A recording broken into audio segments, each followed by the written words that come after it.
Xaqan Film Kinostudiyası təqdim edir.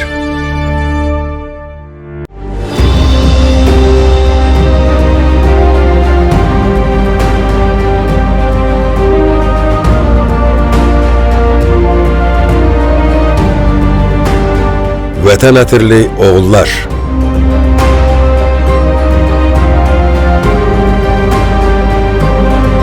Azərbaycan tarixinə qızıl hərflərlə yazılan 44 günlük vətən müharibəsində igid oğullarımız Müzəffər Ali Başkomandan İlham Əliyevin rəhbərliyi altında zəfər səlnaməsi yazdılar. 30 il düşmənin soyuq nəzərləri altında sıxılan torpaqlarımız işğaldan azad olundu.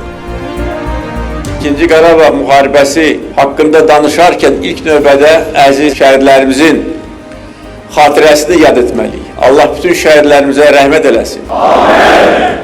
Onların canı bahasına, qazilərimizin, hərbçilərimizin qanı bahasına biz tarixi ədaləti bərpa etdik, düşməni öz torpaqlarımızdan qovduq, bütün azad edilmiş torpaqlarda Azərbaycan bayrağını ucaltdıq, tarixi ədaləti bərpa etdik və milli qürurumuzu bərpa etdik. Eşq olsun Azərbaycan ordusuna, Qarabağ Azərbaycandır!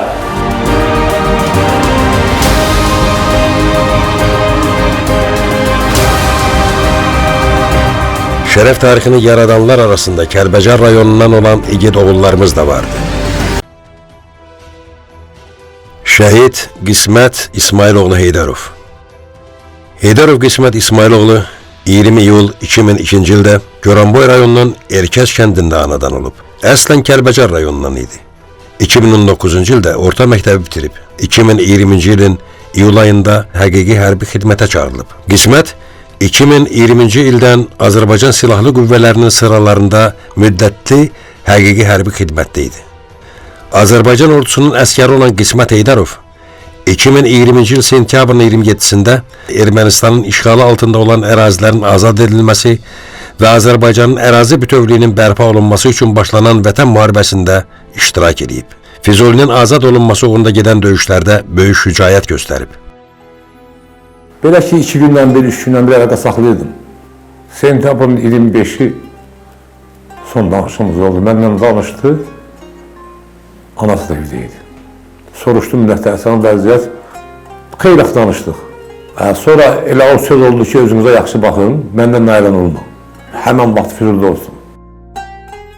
İkinci vətən müharibəsi başladı, əlaqə saxlaya bilmədim. 2020-ci il oktyabrın 3-də axşam gecə olardı saat harasa 10-11 radələrində qardaşım məni çağırdı. Yanına dedi ki, belə Qisməti yaralanıbdı, Gəncəyə gətiriblər, gedək. Mən gəldim qohumların evinə, gördüm cəmaət çox amma mənə işə demirlər. Dedim, yaralı hardadır, gedək. Bir də baxdım ki, bir ambulans gəldi qapıya. Baxdım ki, artıq şəhid olub. Apardım, həmin qaldırım kəndə, Erkəz kəndinə. Ona görə ki, mən onu oradan yola salmışdım. Dedim, orada hansı qapıdan yola salmışam, bu qapıya getmədim. Müharibə təzə başlayan vaxtlarda bacım onunla danışanda bacım demişdi ki, heç nədən qorxma, həmişə ürəkli ol, gülmüşdü, demişdi ki, yəni şəhid olmaqdan mı qorxacam? 6 aydan sonra telefona görün bir şəkil atdılar. Qismətin şəkilidir. Zəng gələn bir də mən Qismətin döyüş yoldaşı. Ondan hər şey danışdı, onun nə qədər cəsarətli, nə qədər ürəkli olduğunu. Sentyabrın 27-ci deyil, səhər saatlarında döyüş başlayanında deyir, Qismət, mən, bütün yoldaşlar heyətimiz deyil, o deyilik. Deyir, bizim tabor sentyabrın 27-sində çox itkiməydik, 47 şəhid verdik, deyir. Biz deyir, ancaq Qismətlə deyir, qeyd saat üstə kimi şəhid yaralı daşıdıq. O yoxdur həyatda deyə. Canım yanır, həqiqətən çox canım yanır. Amma ən azından düşünürəm ki, özünün də adı kimi onun şəhidlik qismət oldu. Ona sevinirəm ki, mənim oğlum, mənim evladım uca zirvələrə qalxdı. 30 illik Qarabağ həsrətini onlar bizə 44 gün ərzində sevincini yaşatdılar. Heydərov Qismət İsmailoğlu 3 oktyabr 2020-ci ildə Füzuli istiqamətində döyüş tapşırığının yerinə yetirilməsi zamanı qəhrəmancasına şəhid olub. 04 oktyabr 2020-ci ildə Goranboy rayonunun Yolğullar kəndində dəfn edilib. Vətən uğrunda və Füzulinin azad olunmasına görə medalları ilə təltif edilib.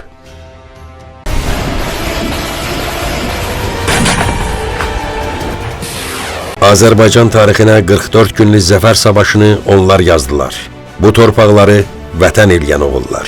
Onlar özləri yaratdıqları tarixin vətən ətirli oğullarına çevrildilər. Qələbə, zəfər tarixini yazanlar da, yaşadanlar da onlar oldu.